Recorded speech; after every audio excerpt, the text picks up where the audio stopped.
who couldn't make it tonight. My name is Ellen Evans. I'm the president of the Doheny Sunset Plaza Neighborhood Association, and we're here to talk about security patrol.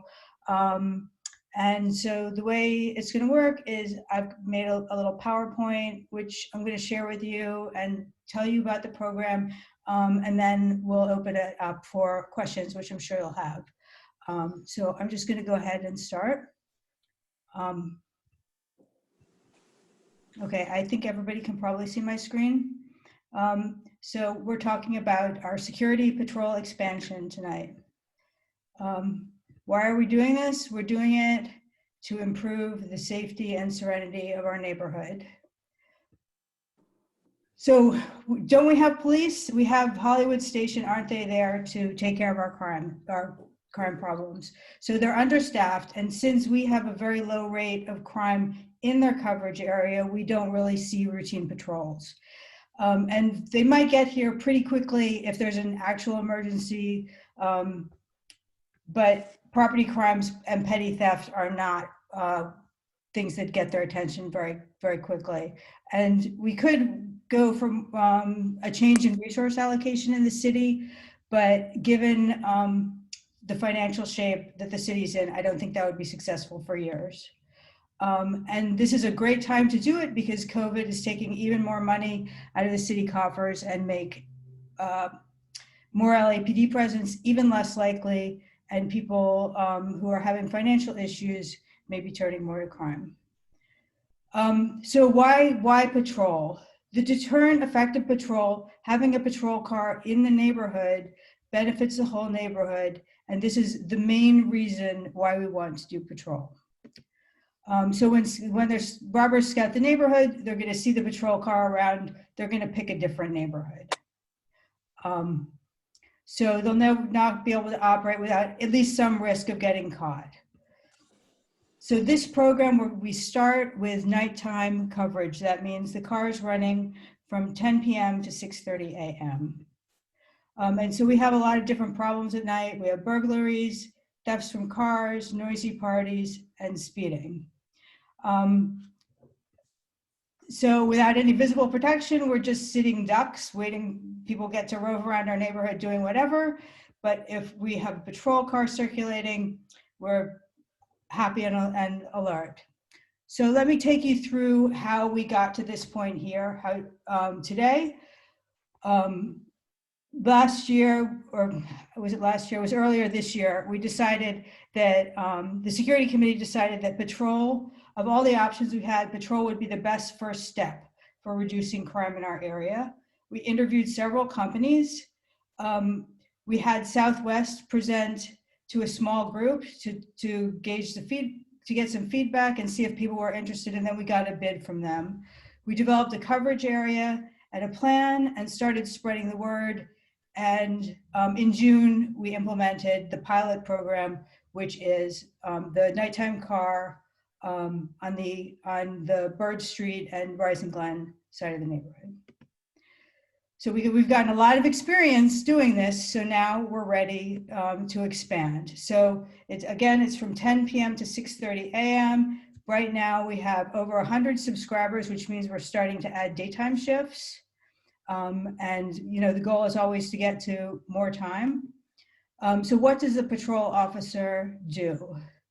The patrol officer in this area, he passes each subscriber approximately 5 times a night, depending on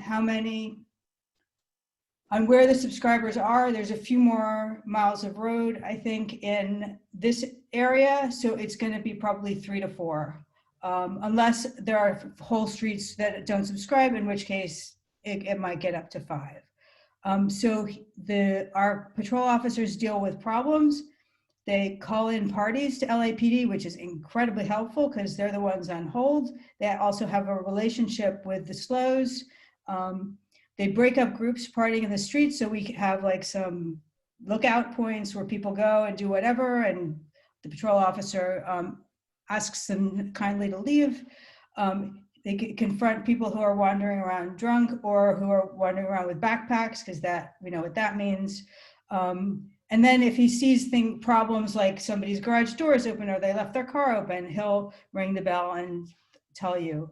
He responds to alarm calls, detains individuals engaged in criminal activity. Our officer has actually done this 2 times.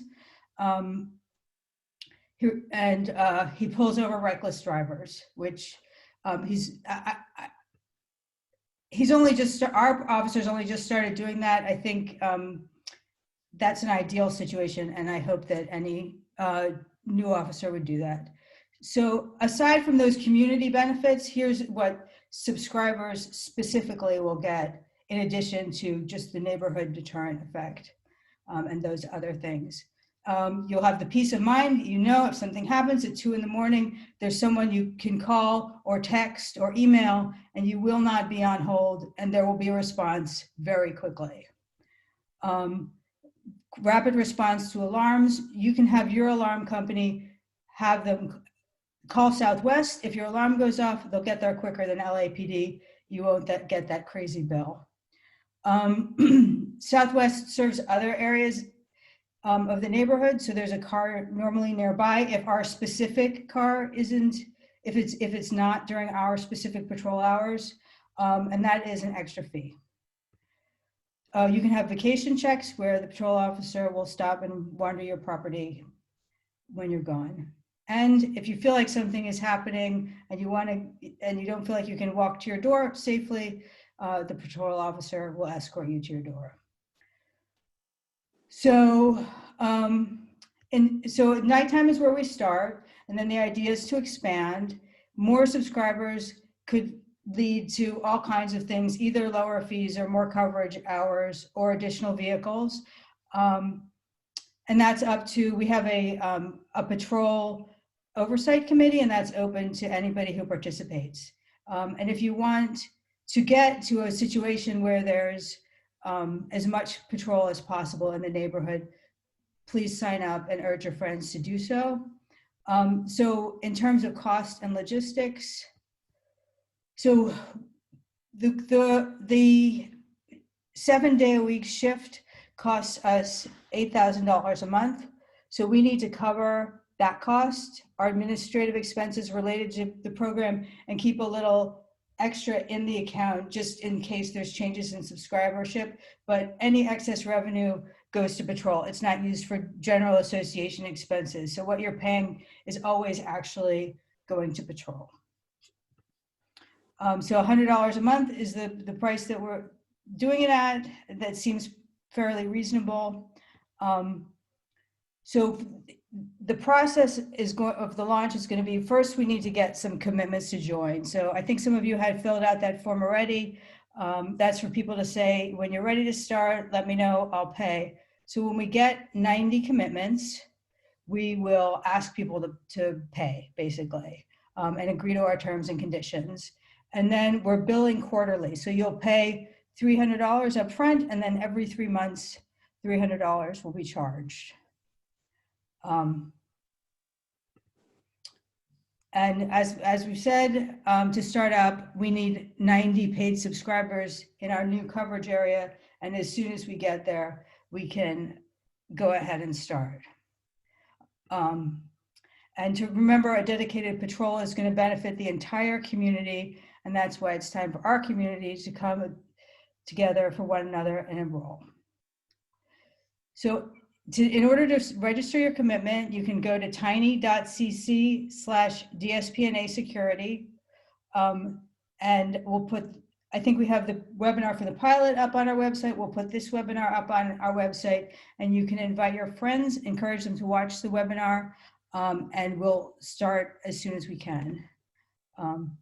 And I'm going to end my share. So we're ready. So I see there's possibly some questions in. So I've got a question from Dilek about expanding to Blue Heights. Blue Heights is meant to be in the zone. I think I messed up the map a little. The new zone is if you're in 9069 north of Sunset, or that little part of Selma by Laurel Canyon and Sunset, you're in the new zone. If you're not in that zone and you're in a zone. The new zone is Sunset Plaza and East. And I think that should answer Michael's question too. So it's 90069 Sunset Plaza and East. Any other questions?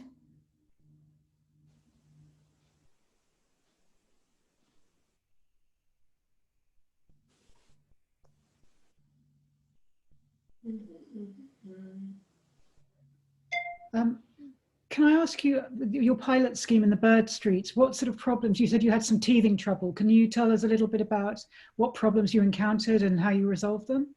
I think we learned to give really specific instructions, particularly related to parties, and learned how to explain what the program is.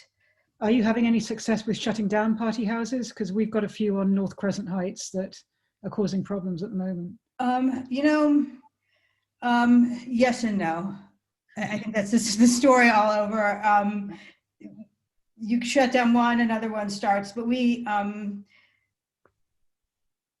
pretty good a good thing going with patrol officers calling LAPD, and LAPD really likes that. They like to hear from the same person over and over who they have a relationship with. Sounds good. Thank you.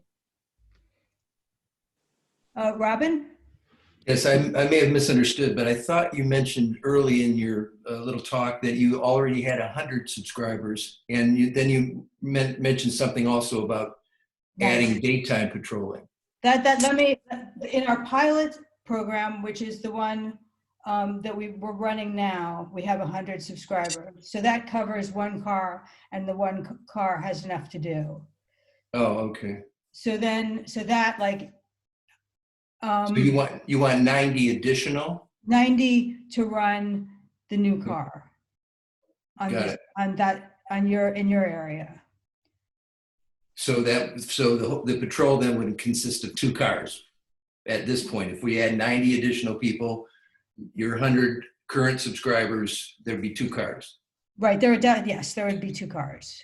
I can't see your name because it's under the little arrow.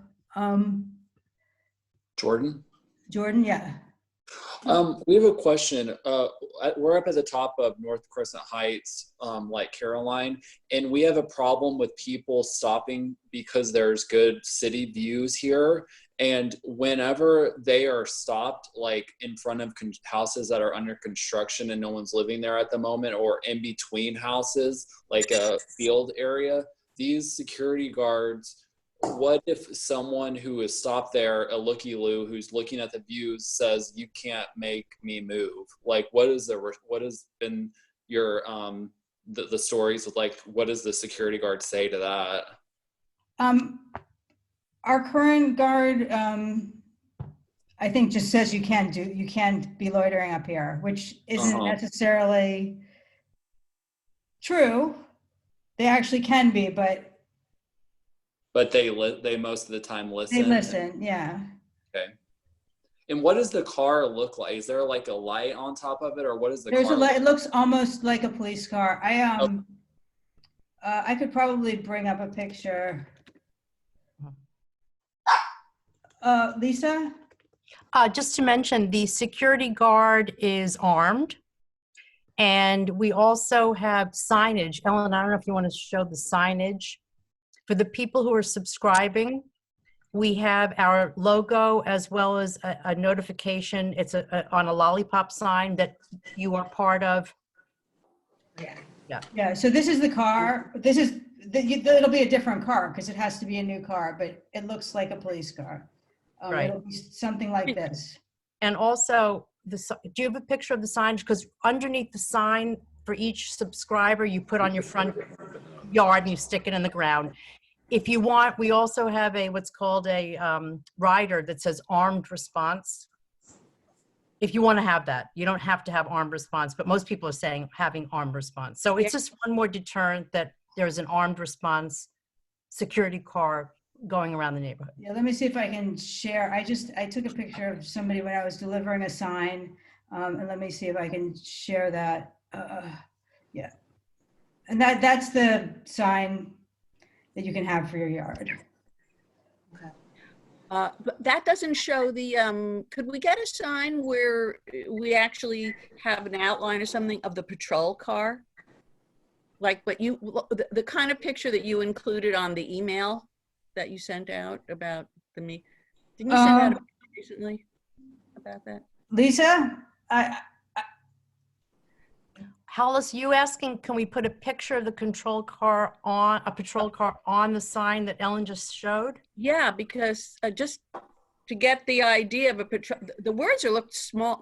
The words patrol car or security would look kind of small to me. I love the idea of the signs for people who are buying into the program. I was going to ask that question myself. We can do what people want. It's just that it becomes such a large sign that people may not want to put it on their yard. So we have a space constraint for most people. But if that's something that people think could be more of a deterrent, we could certainly look into the design for that. Okay. So Paul asked, is the patrol liable for any claims resulting for their actions? Yes, they are, and they carry a big insurance policy. Great, and that you will obviously, thank you for that, and we'll get a chance to see that as part of our contract, like the specific details of the arrangement and what we would be identified from. There's terms and conditions that show that. If that's not, if you read the terms and conditions and you want more information, I'm happy to provide it. Great. Michael? Ellen, two questions. One, will they provide logs of visits, time and visits to different streets so that we have that? And then second, we happen to be on a private street, as you know, so we get a lot of people kind of illegally parking on the street. Will they have the ability to call tow trucks? We'll call parking enforcement. Yeah, private streets are different though.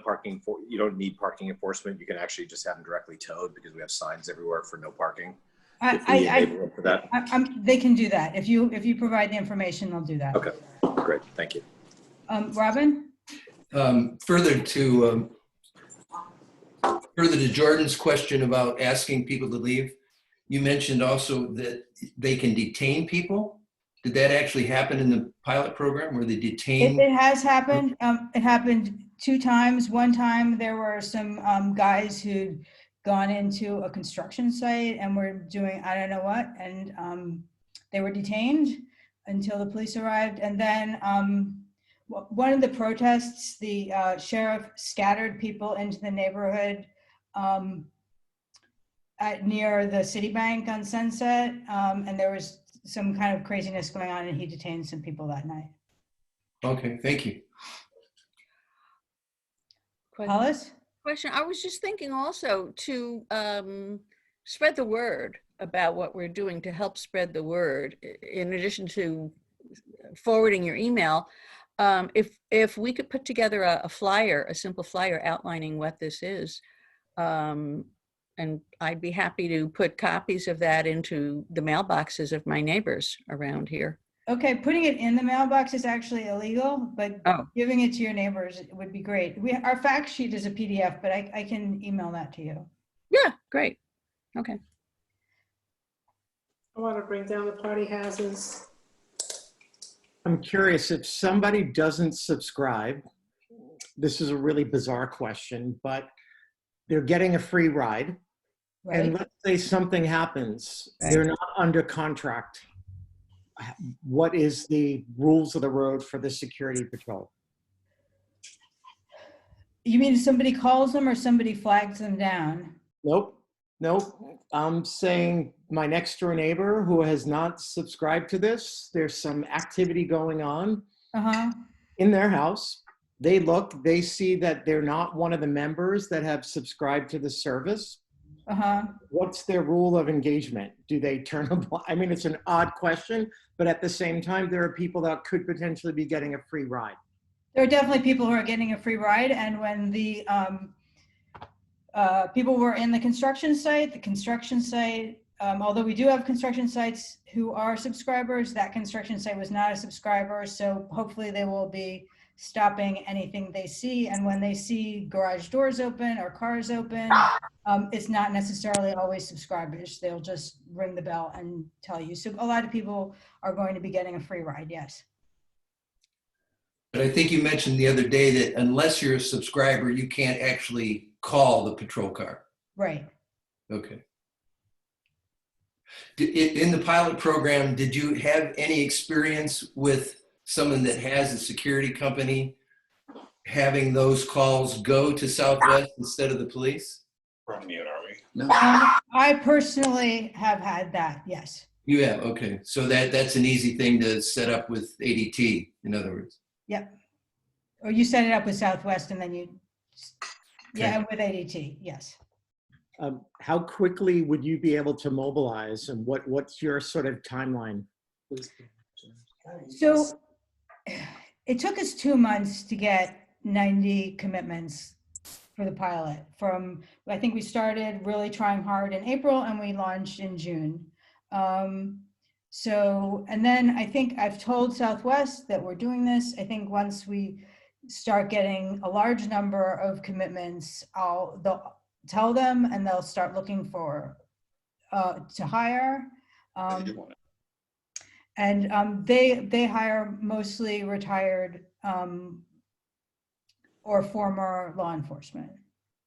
Got it.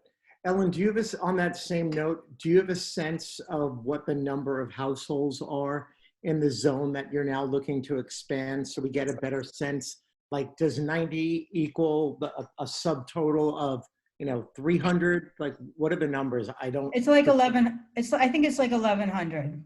Got it. Thank you. So, like, ideally, it would be two zones, but if we get to there can be a decision. If we get to 180, does it become 2 zones or do we add daytime? I mean, those decisions would have to be made. But we have to get to 90 first. Hollis? Well, I was also wondering about, are you saying that there are like maybe 500 families or 600 families in my neighborhood zone from? There's 1,100 in your neighborhood zone, approximately. 1,100, but Yeah. all we need is 90 people to foot the bill for this? To start it.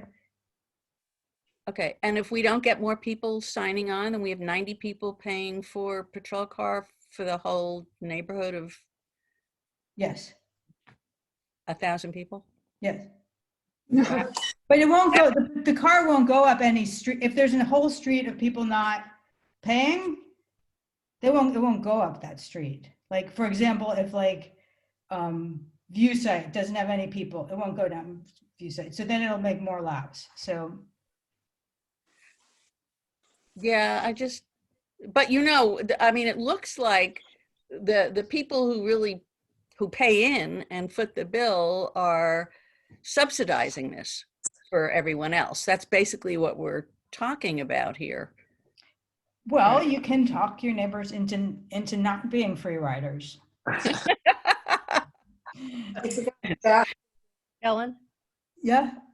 But Hollis, yeah, your point is well taken because we have the same issue in the zone number 1, the pilot zone. However, there's a lot of signage. If you have 90 homes that have the signage that they're protected with armed response, they see the police car is going at least 3 to 4 rounds around the neighborhood. It is a deterrent. So yes, we are subsidizing others, but on the other hand, we have the option to call the police, the car, if we hear anything, party house, noise, cars that we feel are suspicious. So yeah, it's unless you get 100%, yes, you are going to subsidize. But on the other hand, you are benefiting from the program. And those signs, if we get them up for the people who are in the program, that's a very good advertisement for the program, and it will certainly get the word out and might encourage other signups. Exactly. We have everyone. Why they're important. Everyone who had signed up in zone 1 has a sign. We produced signs for over 90 people, so we've got an excess ready. You had mentioned in the beginning that in your proposal it was 5 times you'd get a rotation, and then Lisa just mentioned 3 to 4. If it's an 8-hour shift, is this Right. every Don't hour quote me. someone's I coming may by be your home? Is it every few hours? And as the subscribers grow, you know, are we adding more cars? So when I calculated the miles of road, it seemed like they could probably get 4 laps in if people on every street to the end of every street subscribed. If we get a large subscriber base will allow us to do all kinds of things.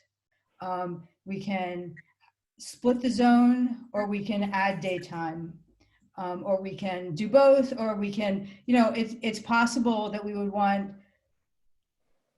only 1 car in the whole neighborhood during the day. So then we could split into smaller groups at night. There's a lot of things, and that's really up to the Patrol Oversight Committee to decide how to handle that. But we have to. But for right now, the $100 you're asking for is for an overnight rotation, correct? Exactly. And then if someone has an incident at their home, we're assuming everything is just la-di-da and they're going to keep rotating or checking on homes. But if something happens, that car is out of commission to do the patrolling? Yes. I have a question. What has been your experience with like a party house that, I don't know if you've had this, but an Airbnb type house? Like how many times after you call the police or this patrol car calls in the LAPD does it take to get it shut down? That's a very good and complicated question. It can take a long time depending on how egregious they are. If somebody's having a huge party every single night, it's going to get shut down faster. If there's one every 3 weeks, that's pretty challenging. But DSPNA works on that a lot, and I'm happy to talk to you about your particular houses at any time.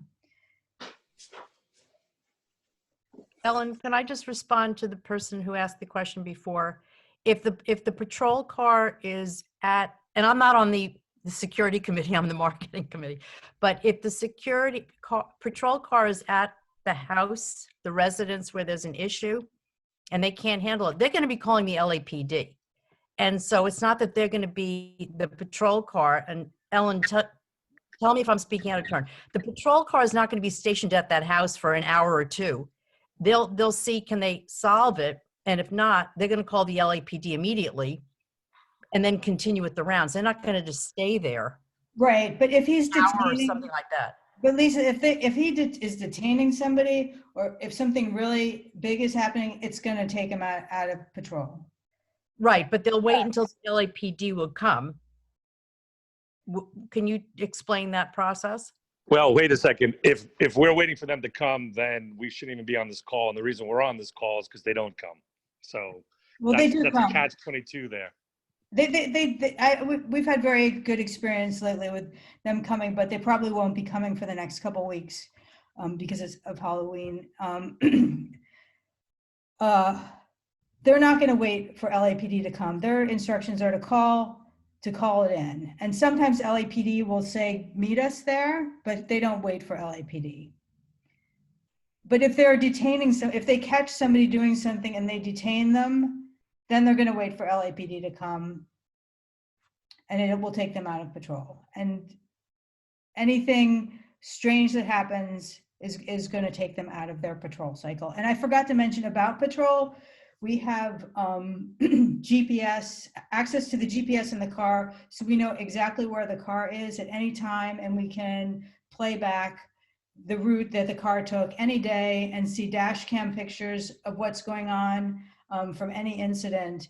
And that if you ever say, I don't know when the patrol car came by my house last night, that can always be checked. So is that an app that we all get based upon a subscription? No, only only a couple people have access to it right now. And what I would do is just make you a video and show you what was going on. That seems odd. It feels like if we're signing up for a subscription, there should be some level of transparency for all so that we all have a sense of what our dollar is going towards. Is that, and is there, Lisa, are you a rep from Southwest? I wasn't sure. I might have missed the intro. I'm not a rep from Southwest. I don't think that anybody from Southwest got on tonight. That's unfortunate, given they're trying to get business for what is apparently 90 new people.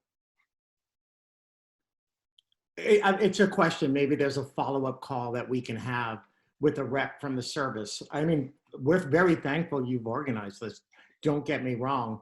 But, you know, as we're entering into this and we're all going to work hard to get neighbors to potentially sign up, you know, there's definitely a lot more detail that we'd want to know. This is a great, great step in a much needed direction. But again, I think a little more transparency, a little more sort of knowledge from anybody on the Patrol Oversight Committee who wants to be somebody who's in charge of reviewing logs can have access. There's a huge amount of transparency. If you wanted to be one of the people on the Patrol Oversight Committee who saw the logs, that's fine. And also anybody who wants to call Southwest and talk to them, I'm happy to give their contact information. In fact, let me try to, I'm not with Southwest. I don't know who asked me that question. I've been a resident here for 30 years. I'm very concerned about all the construction activity in our area, all the trucks that are going up and down with people wandering up the Bird Street area. I am pleased, and we have ACS as our full-time security system with our alarm system, everything. I just love having the extra security patrol of the cars every night from 10 p.m. to 6:30 in the morning. If there's something that I feel, I look out the window, I go to bed very late. If I see someone wandering around or a car that's parked running its engine near our home, I feel very comfortable that I can call this security patrol car. That's it. Believe me, I'm not with Southwest at all. But I'm very happy about being a member and subscriber of the program. That's it. I'm not trying to promote anything more than that or promote anything. Just giving you my point of view. so I'm going to put Ross's from Southwest, his number in the chat.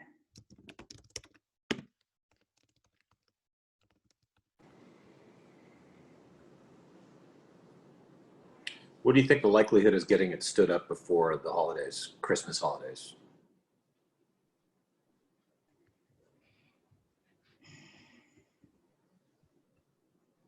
It could happen. That's 2 months. It's important. Okay. We just need people to sign up. We're in.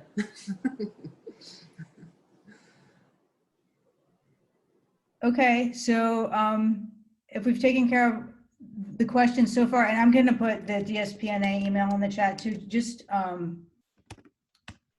email me with any questions you have, and I'm happy to provide any materials or contacts or answer questions, whatever. Okay. Can you include your email address then? Yeah, that's it. Oh, I didn't. I'm doing it. I'm having private chat instead of public. Sorry, guys. Okay, so here's Southwest. That's Ross, and this is the DSPNA email, which I'll get. And Oh, okay. okay. Got it. All right. Well, thanks everybody for joining.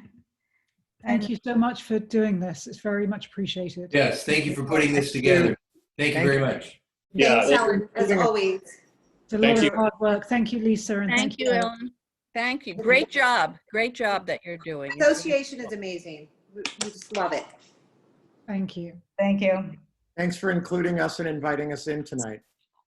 Have a good night, everyone. Thank you.